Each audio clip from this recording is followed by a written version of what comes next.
If you enjoy our videos and podcasts and would like to support the channel, you can do this by helping us out monthly at patreon.com/Aircrew interview, which allows us to continue to create new content every month and grow as a channel.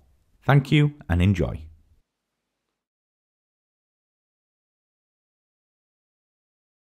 I'll briefly introduce you to Hugh. He was a former US Navy CH-46 Sea Knight pilot, and he has done some incredible things, as you can probably remember from his interview. And he's probably got a lot more to say, which I know he has. Some great stories. But you see a few questions coming in. But Hugh, anyway, we're going to start because we've got you here for 1 hour. So, yeah, what's been happening since the last time we spoke? Any big events coming up in your life?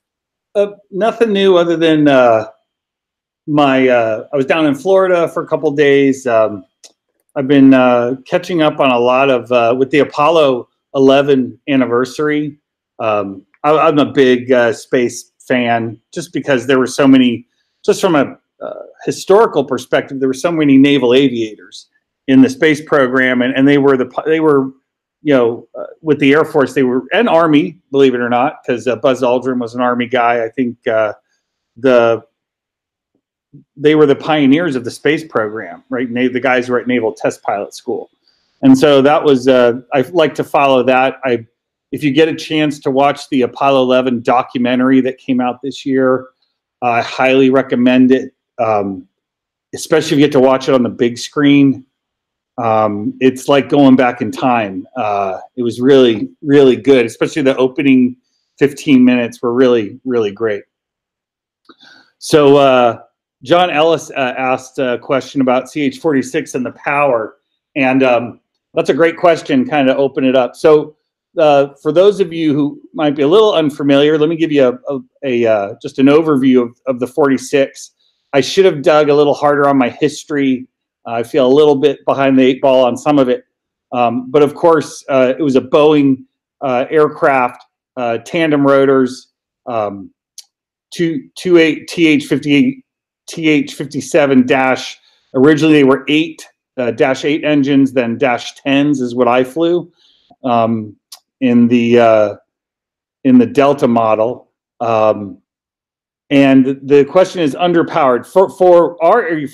For the Delta model, no, it wasn't underpowered. We probably could have used a little more, but then the Marines upgraded to the Echoes, and they got the dash 16 engines, and I believe they were upwards of 1,600 horsepower.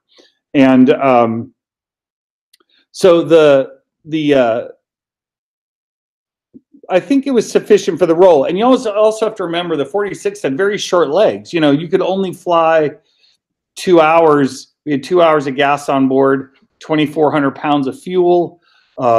So a lot of times if you had heavy loads, you know, we'd burn down to an hour of gas, or, you know, if you had that 3,000 pound load, you would do that external lift at sea, you know, in the last 15 minutes before you would do the lift. So that was pretty common. So yeah, Buzz Aldrin was Air Force. Okay. I don't know why. No, sorry, you're correct. I'm thinking of Grissom, Chafee, and Ed White, I believe, was Army. But I could be wrong. There were a couple Army guys in there. I feel embarrassed now that I got that one wrong. So with respect to the 46 in general, the one really great thing about it, more than anything else, especially being at sea, was its internal capacity. You know, you could put 5 pallets of cargo inside that aircraft, and that was great, especially if you had to transport it, you know, 40 or 50 miles between ships. One of the that was a big benefit. Now, you know, with the H-60s, everything has to be broken down and thrown in the back. So that's a slight disadvantage, although an H-60 has a heck of a lot more power. When you say, John Ellis has another question, just as a follow-up. It was a medium lift, actually, I think. Heavy lift would be Chinooks, the CH-47, the Sikorsky's CH-53, Deltas and Echoes were heavy lift. Now there's a new Super Stallion coming out So CH-53, I'll have to go look that one up, maybe X-ray. But you can literally, you could lift a 46, you could external lift a 46 with either a Chinook or a 53. And I got to see that happen on 2 different occasions. We had a 46 land on the beach at Camp Pendleton with a transmission problem. And they landed right on the beach. Unfortunately, the tide came in, and I think there might be video of that. But then they did an external lift with a 53 and plucked it right off the beach. So that's a good question. Let's see, the strong points. The strong points of the 46. Well, the biggest one we always like to talk about was no tail rotor. And flying in and around ships in close quarters, doing external lifts, you didn't have to worry about the wind as much. And that was a real big, we had a real big advantage for our wind envelope. Like I said, the internal capacity was great. You could put 12, 13, 14 people in the back comfortably. It also made it real easy when you went on cross countries. You could bring all your gear with you, your golf clubs, bring some friends, bring some of the guys from the detachment. It was easy to bring folks along with you. But again, on the other side, on the flip side, the limitations were, we could have used a little more power in the Delta model, and also that it had relatively short legs. 120 knots, 130 knots for 2 hours with no internal tank was something that was a little bit of a limitation. Now, again, compensating as a pilot, you could compensate though for any of that, the power. It made you a better pilot. We routinely, when we would do external lifts, you were constantly aware of where the relative wind was. Flying through, we did a lot of what we call button hook approaches. So when you would approach the ship, you'd come in and come sideways, or you might be coming downwind. You'd be coming from, let's say, the bow, flying aft, and so you'd be coming downwind and do a complete, 270, what we call a button hook approach. When you flew those, you literally flew through an area where, as you would essentially, especially when flying downwind, you'd pull the nose up to slow down, but you would unload the rotor head and bleed off some of that power for airspeed and increase, the airflow through the rotor system. And you could use that extra RPM to get through trouble spots at times. So in a lot of ways, flying an aircraft with certain limitations makes you a much better pilot. So that was, let's see, what other questions do we have here? Let's see. The other thing we did, the other thing we did was we literally landed in the water. There was, when we were going through what they call the Fleet Replacement Squadron, or the RAG, Replacement Air Group would have been the older definition of it. There was actually a flight later on in the syllabus. And again, the syllabus for 46s was not long. It was only 4 months. It was not a long period. You basically just had to learn the systems, and everything else, the bulk of everything else you had to learn was on the job training. So, how do you deliver 25 people, or how do you move logistics and people around a carrier battle group, let's say, and so you're in the middle of the Pacific Ocean, you're transiting, let's say, to the Philippines, as we did in December of 1990. One thing you have to be aware of in a carrier battle group, the carrier does whatever it wants and everyone else has to follow suit. Because they got to make wind over the deck for 25, 30 knots to do carrier op. So they'll go in whatever direction and then speed up because they are the fastest ships in the group. They would just, catch up.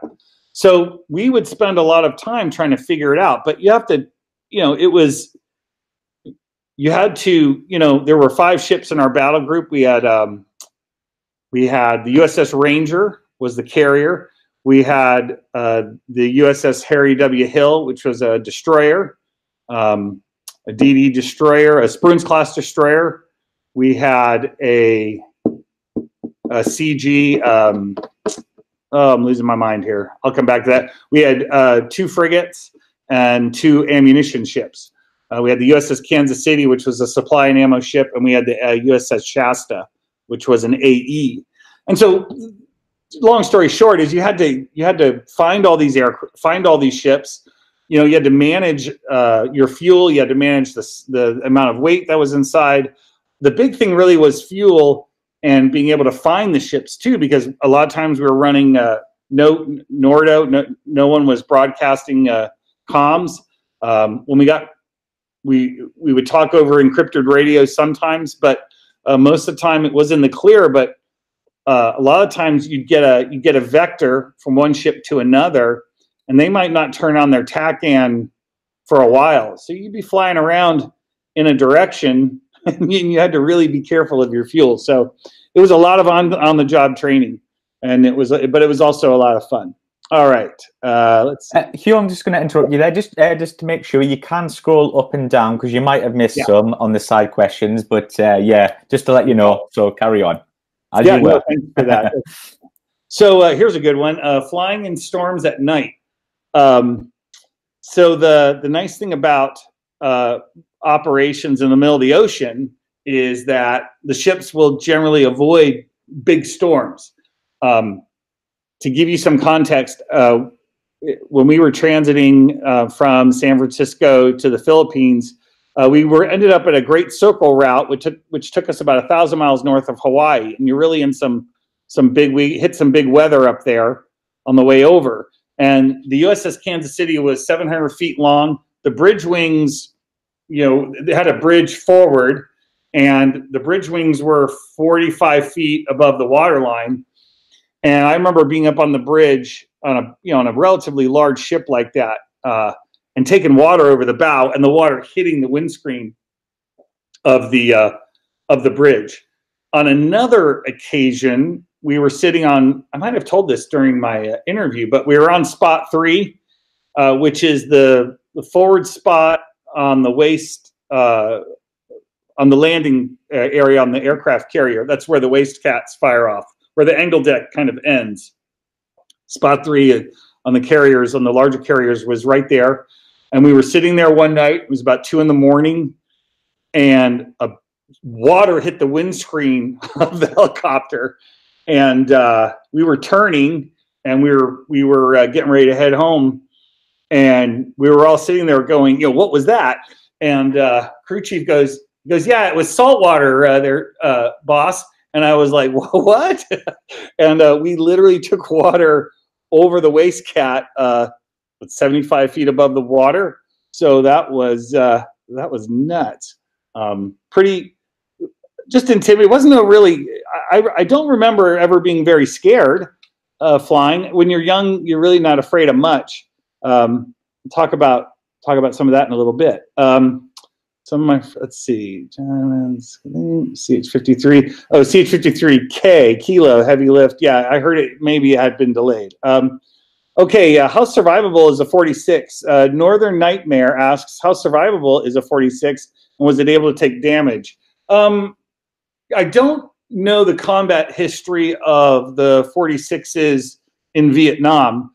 You have to remember, for the Navy, we really didn't, during the Cold War, we very rarely even carried M60s or 50 cals, and we didn't have armor. Now, the Marine variant, the Echo, had, they had armor seats. They had Kevlar seats, armor seating. They also had armor plating around the cockpit. If you find some pictures of 46s on the internet, you'll probably see that highlighted. They also had armor plating around the engines.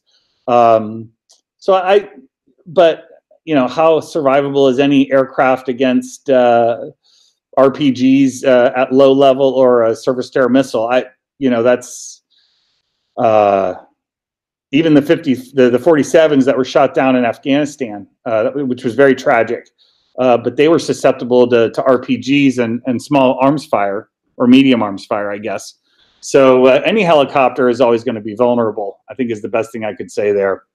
But as it would be cool to hear from so just as a follow-up to what Northern Nightmare is asking, it would be good to hear what the perspective is of a Chinook, whether a British Army Chinook pilot or a U.S. Army. It would be interesting to hear their perspective.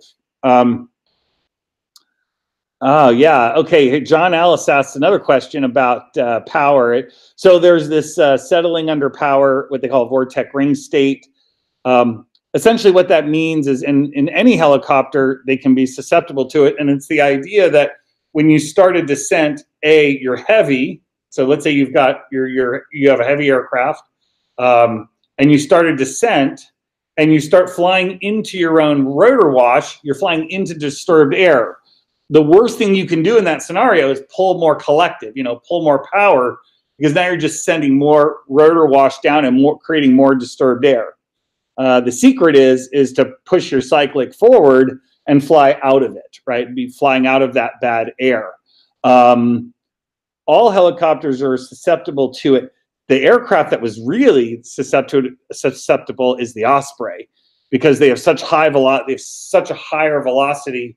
Whatever they call it, it's rotors, propeller rotors. I forget if they call them rotors or props, but I think they have a variant name.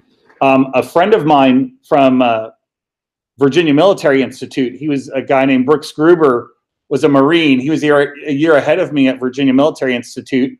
He and I went through flight training together. He ended up as a 46 pilot, and I'd run into him here and there on the East Coast or on the West Coast. But he actually died in one of the tilt rotor crashes out in Arizona. It was one of the first operational flights with personnel on board, and they attributed that to vortex ring state. So that was something that I remember very clearly. So let's see. Chris Full says, thanks for your service. Always appreciate. That's great. Thank you. I have to be honest with you. I always would appreciate that, but it was a privilege also for me from that perspective. So I just love being in the military, and I love flying aircraft. Let's see here. Okay, Lieutenant John Ellis writes, Lieutenant Colonel Ann McCain flew OH-58s, or the Loach, in combat in Iraq. Oh, she flew on the ISS as an astronaut. That's pretty cool. Okay, so Ian Saxon asks a great question. Hi, lads. Sorry I'm late. What is your favorite piece of memorabilia kept from your flying days?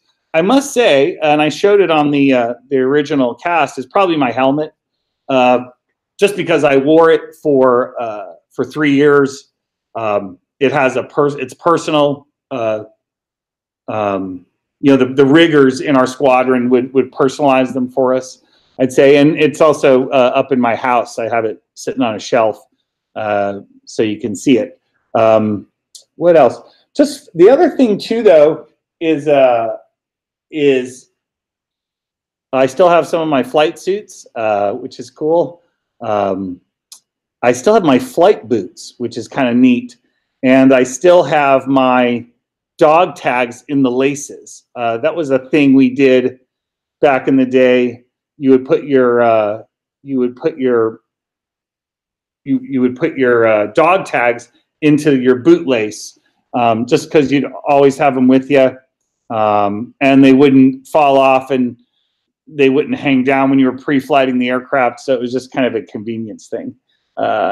I should have brought those out. I actually cleaned them up and shined them up, and they actually look pretty good. They still hold up. The new boots they have now are much cooler. Is there any helicopter you really, Northern Nightmare asks, is there any helicopter you'd really want to fly, civil or military? I know this sounds terrible, but I just like flying. Big aircraft, the bigger helicopters are just easier to fly because they have stabilization in them. A Jet Ranger is a super fun aircraft to fly.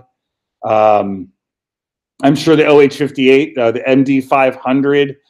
I think it would be cool to fly one of those MD-500 NOTARs. with no tail rotor. I think that would be amazing.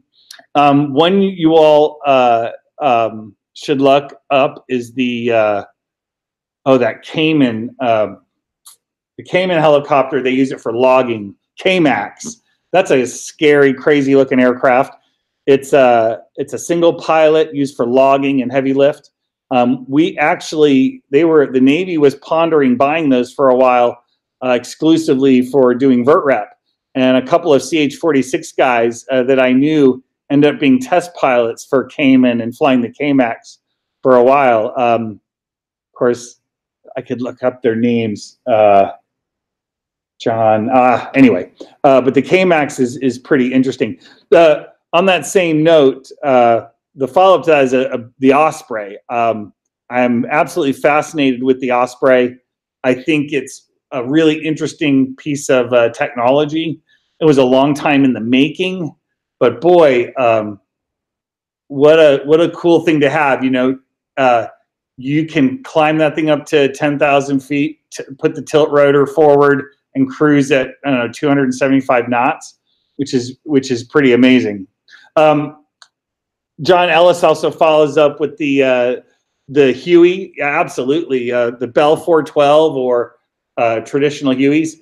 That would have been a great aircraft to fly because it's so iconic, number one. But the new ones, the Marines fly, and basically it's a Bell 412 variant. That would just be that would be really, really interesting. All right.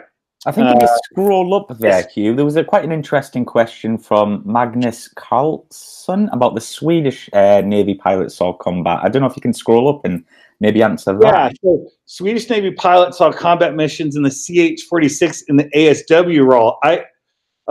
That's great. No, the only thing we did with 46s was we did logistics and we did SAR.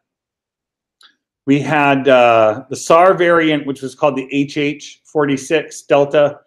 That had, I think I mentioned that on the live, the interview that we did. It had a loud hailer, a large speaker on the side, and it gave you the ability. It had a Doppler radar dome underneath, which you could see on those, which would enable you to hover at night over water pretty effectively. And so we could do night water rescues. And on my second deployment on the USS Tarawa, which was LHA-1, we actually did the whole 6-month deployment was flying SAR for the Marine Air Combat Element, which was made up of 46s. At the time, it was made up of Harriers, 46s, Cobras, and Cobras, 2 Hueys, a couple of Hueys, and I think 3 CH-53 Echoes. So we did that. Let's see. John Ellis asks, light signals from the tower approach. Yeah, so that's it. That's good. So when you were flying Nordo, if you had the ship in sight, yeah, you would literally. We had red, yellow, or green lights. And they would give you your deck status. So as soon as you had a green light, a lot of times if you were flying around totally Nordo, yeah, you would just either orbit around astern of the ship, or sometimes if you were in a hurry, you would just hover. You would just hover off the back and wait. Hovering, you know, this sounds a little bit, I don't know. You wouldn't think it would be a big deal, but because we were not single engine hover capable, that wouldn't be something you would do over the ocean, like over the water. It would just be, oh, we'll just sit here and hover on a regular basis. It would, you know, hovering over a ship for an extended period of time, not that it's overtly risky, but it's all about being risk averse. So you'd always kind of just, you know, you would orbit, let's say 50 or 60 knots, and wait for a green deck. So absolutely, lights were used all the time. The other thing you would look for is the flag. Make sure they would fly one of the flags, which I believe it was white and orange, and that meant they were at flight operations. So a flag signal would be appropriate, and also light signals.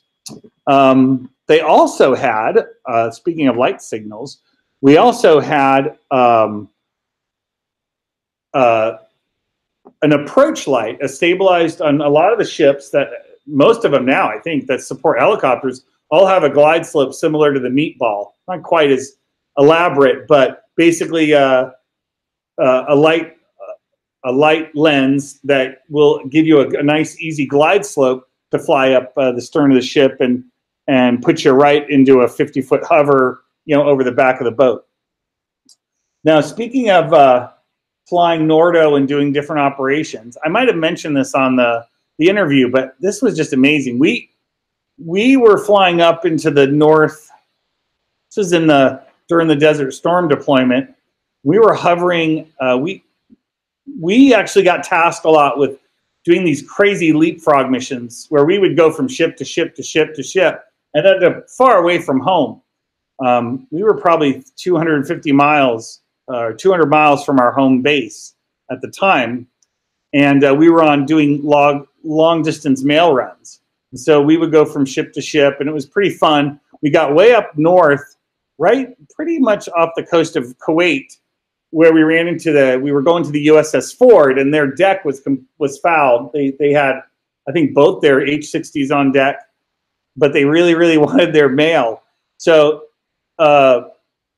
what we did was, if you look up, if you get a chance, look up FFGs, the frigates, guided missile frigates.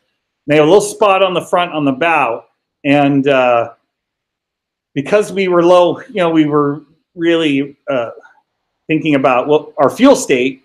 My boss says, well, we'll just do a low hover transfer. And I was like, is that in the book? He goes, no. So what it entailed was going down to a 5-foot hover over the bow, opening the side door, having the crew chief didn't do it. The second crewman got to do it. He'd be on his gunner's belt, but he would sit on the step, and then we would hand the mail down while we're in this 5-foot hover. Now you can imagine the ship's doing 20 knots through the water, and this helicopter comes and hovers at 5 feet over the bow, right? And my boss made me fly because I was in the right seat because the door was on the right side. And I just remember the thing I remember more than anything else, because I couldn't see them passing the cargo, but I remember looking at. You don't want to look right at the ship, but it was a fairly calm day because you always look at the horizon and just make sure you stop all your relative motion the best you can. But I remember just looking at the guys on the bridge, like the officer of the day, probably the captain, the XO. Everyone was just up there kind of looking out at the helicopter because I could see the expressions on their face. It was awesome. And that was one of the things I'll never forget as long as I live. That was great. Let's see here. Other questions. Okay. One engine. Could you on one engine or ditching be recommended?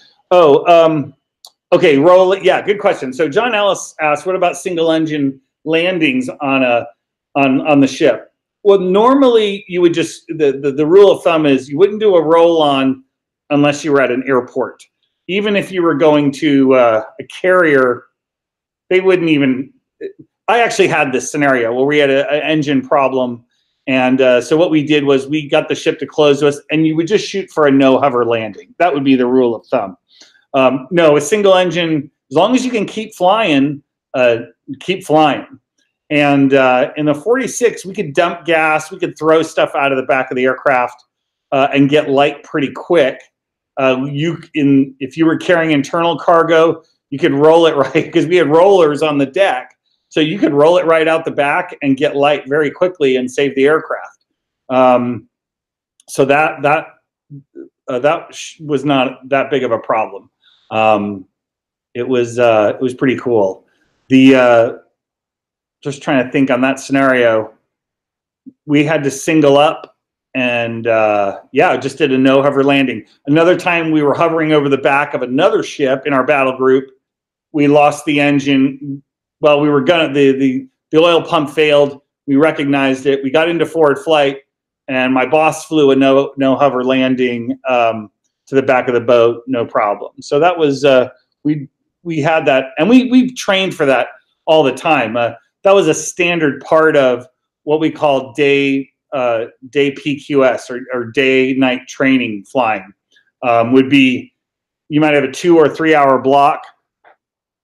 We would fly from San Diego, Naval Air Station North Island, down to Imperial Beach, which Imperial Beach was the primary helicopter training outlying field. They had 5 helicopter spots there and a runway, and we would work with, there could be any number of helicopters there from various squadrons out of North Island, and we would practice single engine. We would practice what we called rocks and blocks. We would do any auto rotations, all kinds of stuff. But we would do a lot of single engine, whether it was just flying en route, doing pattern work, doing no hover landings, run on landings. But the other thing that we did too, though, was there was a capability in the 46 to actually do have what they call manual throttle, where you would override and manually input the power setting on the collective. You could hit a button and go to what they call emergency power, and you had these 2 rocker switches that would literally let you control the fuel flow into the engine, and so you could exceed power limitations. So one of the things we would practice in the simulator, not so much in the aircraft, for certain, if you were going to be a NATOPS pilot and be a training pilot, be an instructor, you would actually have to do this in flight. But we would go manual. We would do, during training, NATOPS checks. We would actually fly the aircraft with manual throttles. And that was pretty fun to do. But again, there's a bit of risk, because if you were to lower the collective with a fixed power setting, the rotors would spin up and you could overspeed the rotors, and that would be bad. All right. Let's see. Oh, this is good. Max wind over the deck of a 46. Sorry, John Alice, what was our max winds over the deck of a 46 for LHAs and LHDs? Boy, that's going into off the top of my head. Well, you have to remember, so this is a good question about flying around ships in general, flying on and off of ships, and that is, there are a couple of wind envelopes. You have rotor engagement envelopes, and then you have just generic flying envelopes, where the relative wind is to coming over the deck. And so for rotor engagement, we did have a problem on the 46, especially on LHAs, interestingly enough. So this question is relevant.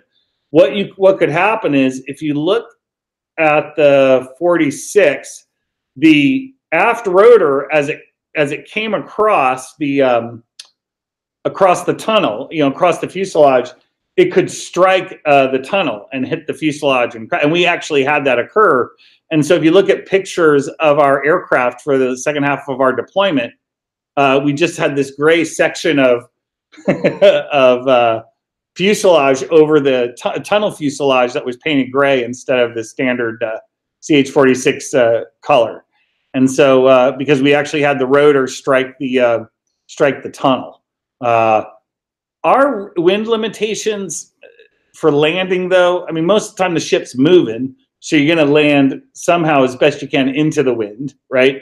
And that really wasn't too much of a problem. All right, let's see. The strongest is you had to carry. Oh, Ian Saxon asked, what was the most unusual thing you had to ever transport? That's a good one. So off the coast of San Diego, there's San Clemente Island. And that is an island that is where the Navy SEALs go to do phase 3 of BUDS. They like to blow stuff up out there. There's a runway out there where the carrier guys will go do practice night. When they're getting ready to go to the boat, they'll go practice there because it's really black and you can get a good sense of, they have a carrier box painted on the runway. But I don't know if they still have this, but back in the day, they had these huge drones. They were submarine drones. And they would drop them out into the ocean, and they'd cruise around, and ships would chase them, or maybe even submarines would chase them. I don't know. But one of our jobs was to go fetch them after they ran out, or transport them. So you'd either pick them up out of the water And there was a whole qualification for this. It was called drone recovery. And then, or it would be, you just got the mission to go pick it up at San Clemente and fly it home. Now this thing fit, it fit in the back of the aircraft. I think we could have the ramp up, but it was one of those missions where it's a really heavy thing and we needed to have we needed some amount of gas on board, but it was, you had to do the calculation for, this is a really heavy object. You couldn't push it out because if it went out and it tipped, it would just hit the top of the aircraft and probably destroy a whole bunch of hydraulic lines. So you were stuck with that thing. And that was having an object. This is a good question, because having something in your air helicopter you couldn't get rid of was always a little bit, just a little unnerving, especially if it was heavy, over 1,500 pounds, 2,000 pounds, because you're in that envelope between, how much fuel, if I'm at max fuel and if I've got this heavy thing inside, you really worked inside that envelope of fuel versus weight. And that was, the drones were always a little scary. The best vert rep I ever did, and I have a picture of this, which I'll try to share in a link or somewhere. I'll give it to Mike and he can share it.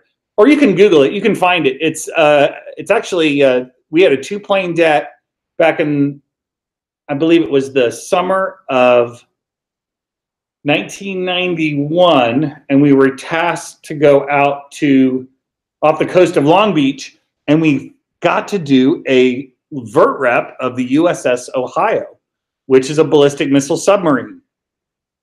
And if you know anything about ballistic missile submarines, you will never see them in the open ocean. It never happens, right? And so that was really fun, and it wasn't that hard. We had a little trouble finding them because we were up there. I think we actually did this on a Saturday morning. And we went up there to Los Alamos. What was the name of the field up there? Right near Long Beach. Los Alamitos? No, that's where they made the bomb. Los Alamitos, I think, was the name of the little field there. We got gassed up and then we flew out, but we had a little trouble finding them because, they typically don't want to be found, but their direction finder wasn't that powerful and it was foggy. And so we motored around for a while and we finally found them.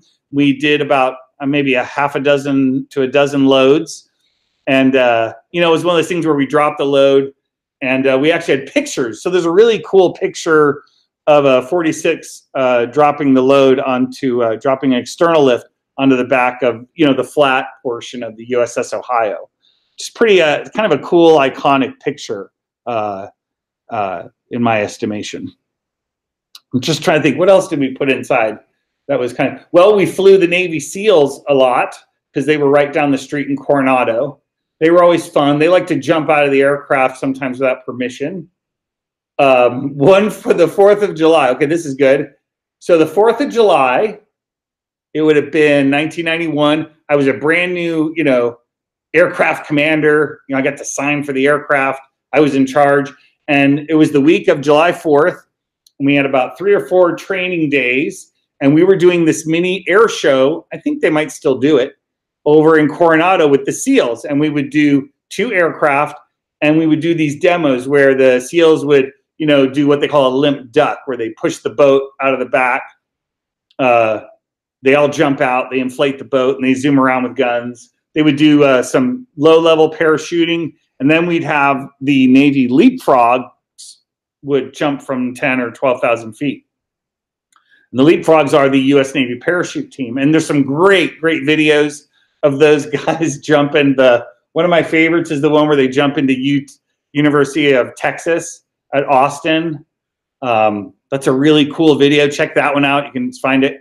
Because they actually have GoPros on, and when they hook their legs together and they do the helicopter thing, it's really amazing. But so what happened was we were up at 10,000. I was flying and we were at 10,000 feet, and I got these guys. I got the leapfrogs in the back, and what you do is a racetrack pattern. It's not hard to do, but you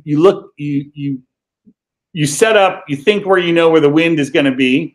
and you fly into the wind and form a racetrack, and then you drop a streamer out of the aircraft when you mark on top of the drop zone.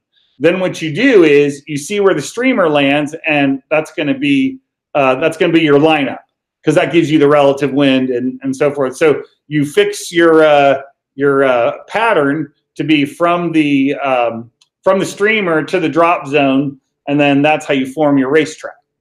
So we went through all that, but at the same time there was a little front moving in, some clouds, and we were getting, it's really tight because you're right by Limburg. You got to talk to air traffic control. You got to talk to the guys on the ground. And, so you're trying to coordinate everything. And, being a new guy, I was trying to be on top of it all. And so I call up the ground. I go, okay, we're ready to go. They go, hold on a minute. We're setting up. And so I said, okay, hold. So we're on our jump run. And they gave me the hold, and all of a sudden the crew chief in the back goes, "Sir, they just jumped." So out they went. They just went, because you couldn't. What am I gonna? Was my crew chief going to stop those Navy SEAL guys from jumping out of the aircraft?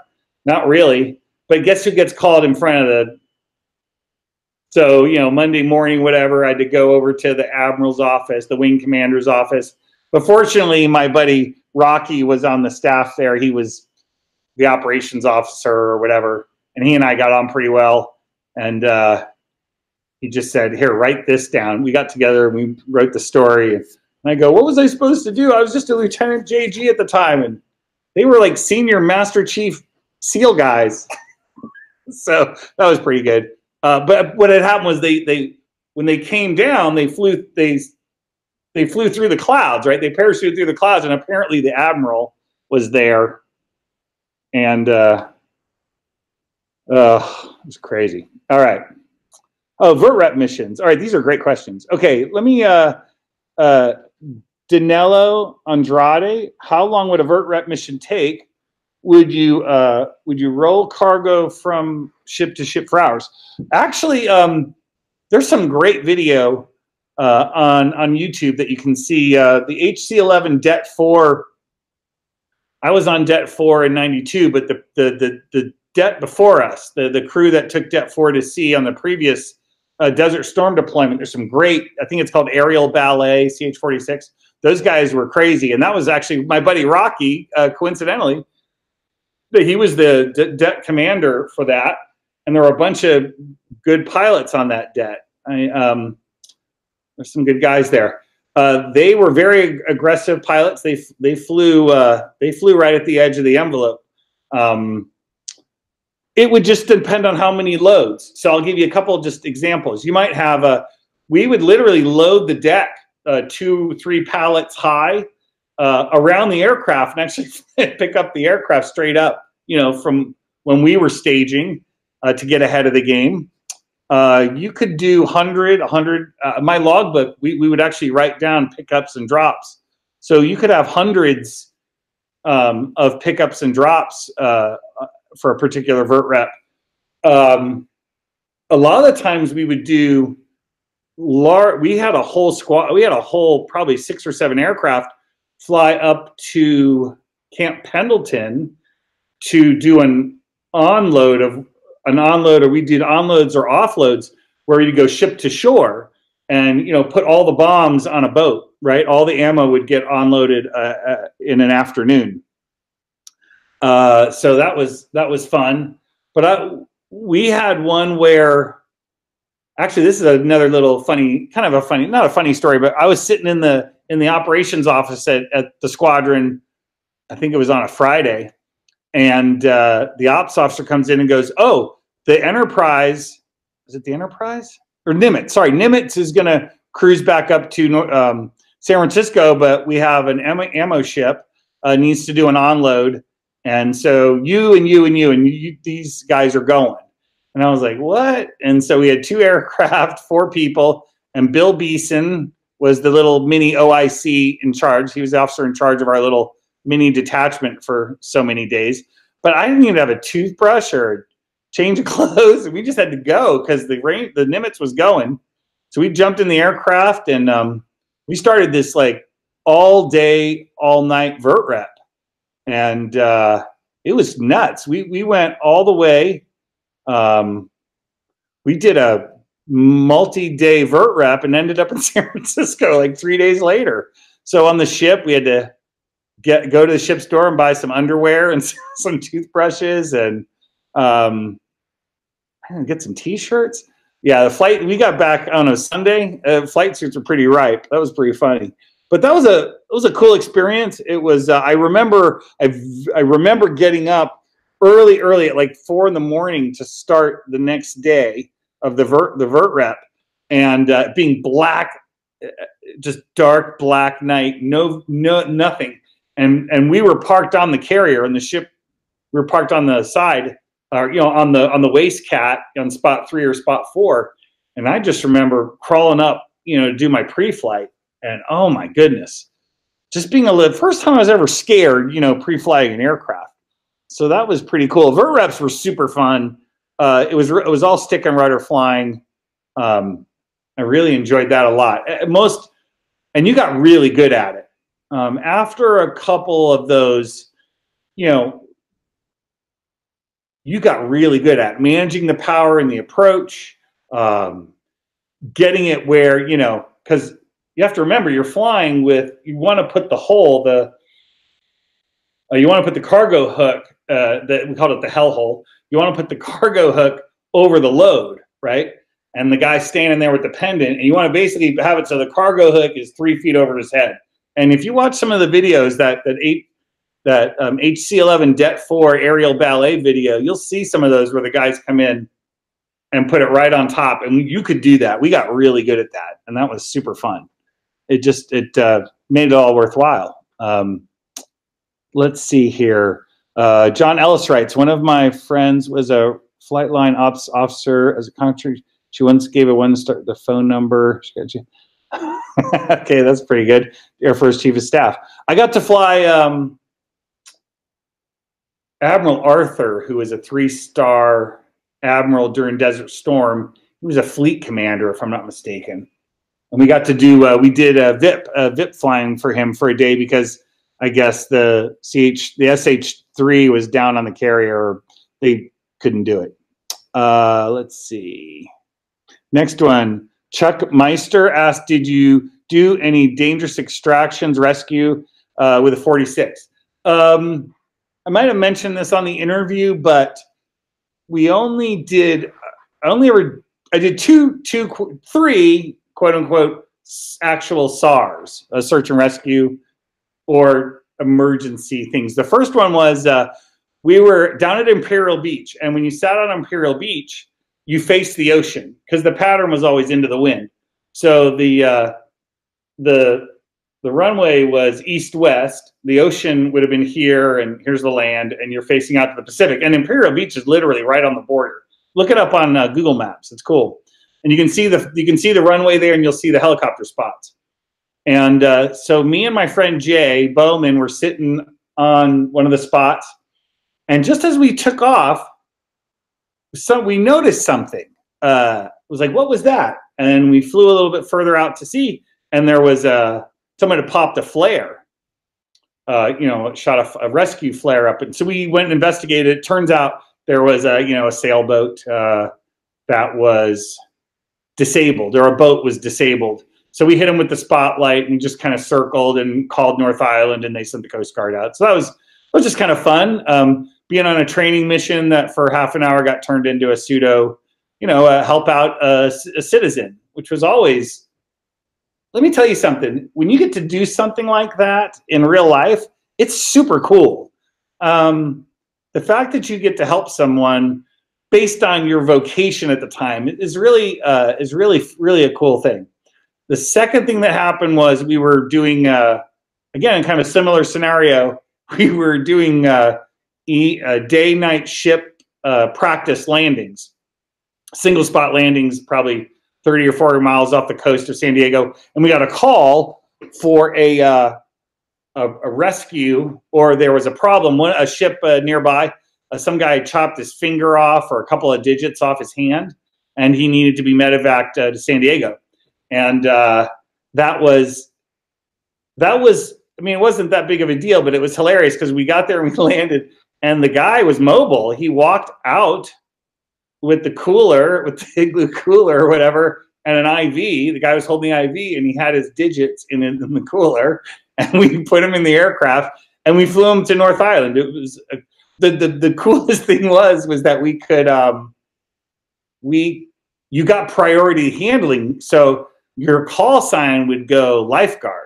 You got to switch to lifeguard instead of just side flare 6-7. We got to be lifeguard side flare 6-7, and then you get priority handling. That means you get to go straight wherever. And so we called up San Diego Approach. We talked to Lindbergh Airspace, Lindbergh Field there, San Diego Airport, and got a direct line right to Balboa Naval Hospital, and they had an LZ there.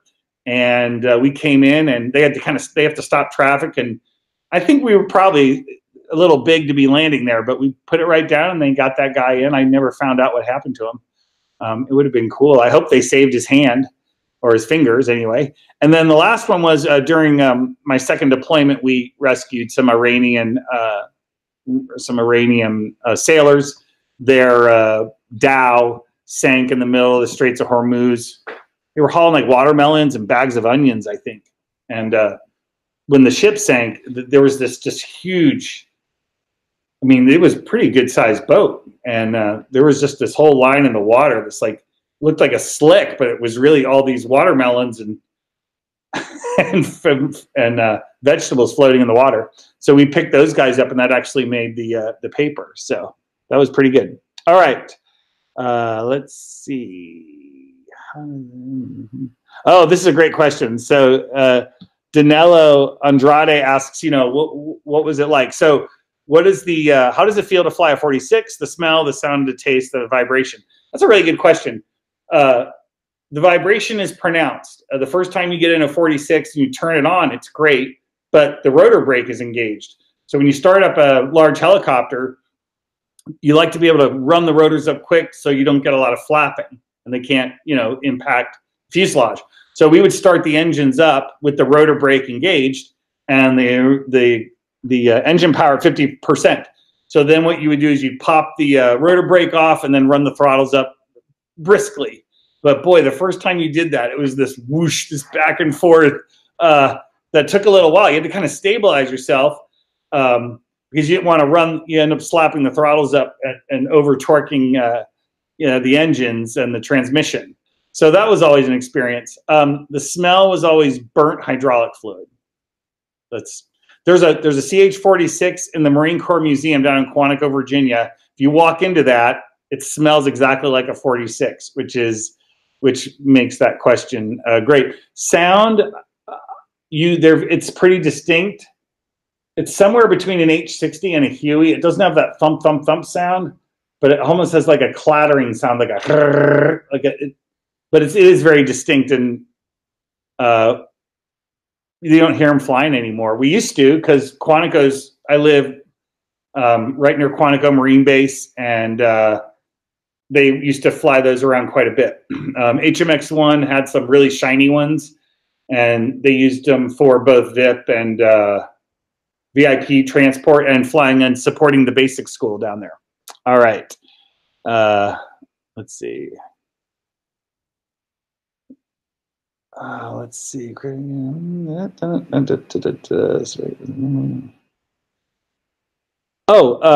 Barrett asks, what's the difference between the Army and Navy models? I kind of talked a little bit about that at the beginning. So the CH-46, the U.S. Navy and Marine Corps flew, and I think the Japanese, Kawasaki licensed the CH-46 from Boeing. But it is a medium lift helicopter, essentially the size of a Black Hawk. The CH-47 is the Chinook. It's much bigger. It's twice, I think, max gross weight on a Chinook is almost a whole third heavier. It can lift. You can lift a 46 with a 47. Also, I was at the airport flying to Florida the other day, and I met an Army guy who was, I think, well, he was in the Special Forces, and we chatted for a bit. And I always the task force one, the Special Operations Air Regiment, the Night Stalkers. If I had done anything, I would have loved to have been a Night Stalker pilot. Or if you're in the Air Force, a Pavlo guy. The Pavlos back in the day, that's an amazing capability, and they got to fly a lot of really secret, cool missions, I think. Let's see. Yeah, the Army didn't have 46s. That's correct. From Alexander Vader. Let's see.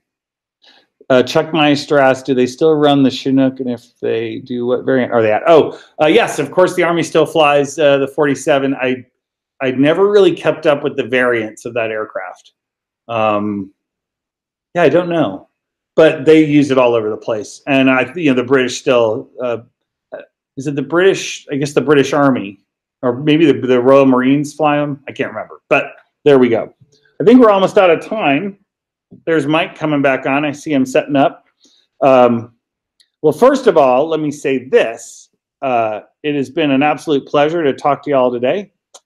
I look forward to coming back. I was trying to think of some more. I have a couple more stories I'll have to come up with, but I think I threw out a couple that were at least interesting.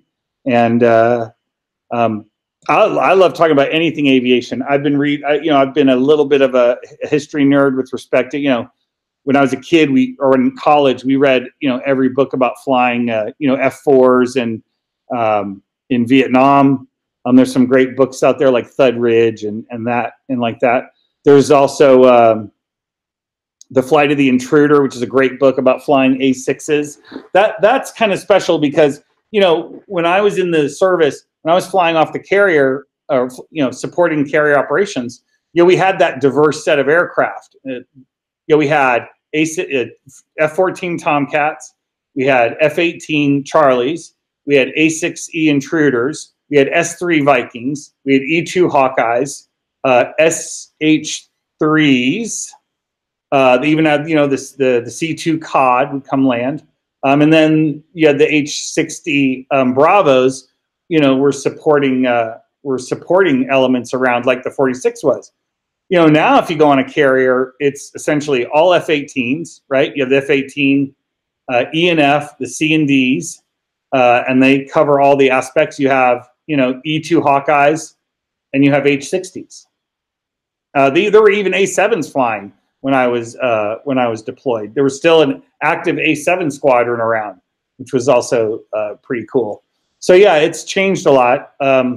It's not as cool. I mean, not that it's still cool, but having those, there was a lot of cool camaraderie that was built around those aircraft and those squadrons. So it was always really, really neat.